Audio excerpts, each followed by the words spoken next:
Para sa mga kapatid po nating motorista dyan, naku, magpagas na po kayo. Ilang minuto na lang kasi ipapatupad na nga po ang ikalawang bugso ng oil price hike ngayong linggo. Matapos ang 2 beses na taas presyo sa petrolyo ngayong linggo, rollback naman daw ang mag-aabang sa mga motorista sa susunod na mga linggo. Nasa front na ng balitang yan si Faith Del Mundo. Dahil sa pagtaas ng presyo ng petrolyo, nagpa-full tank na agad ang TNVS driver na si Darren. Dati man 53 lang po yung 1 litro, ngayon 56 na eh. Dati 15 liters, full tank na itong sasakyan. Ngayon, mga 24 na. Ang taxi driver naman na si Roland, maluha-luha ring nagpa-full tank.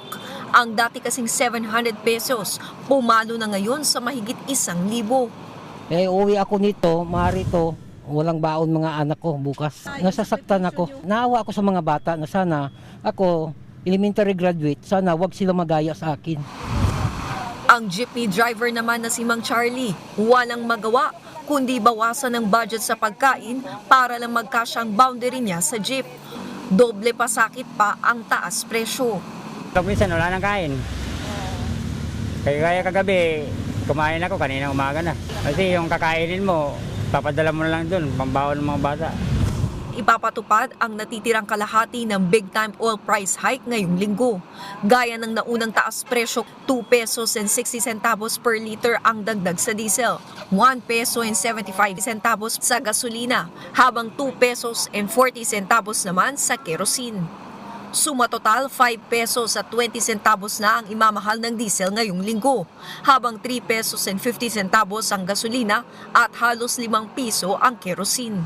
Dahil pa rin yan sa bakbakan ng Israel at Iran, lalo't pinangangambahan ng pagsasara ng Strait of Hormuz na dinaraanan ng oil tankers sa mundo. Para kay Pangulong Bongbong Marcos, manageable naman daw ang epekto ng girian sa ating ekonomiya, lalo na raw at umiiral ang ceasefire na nagpabalik sa dating presyo ng langis per barrel. Kaya hindi pa niya nakikitang kailangan ng subsidiya sa ngayon. Kung hindi nagbago yung presyo, then we do the same like before.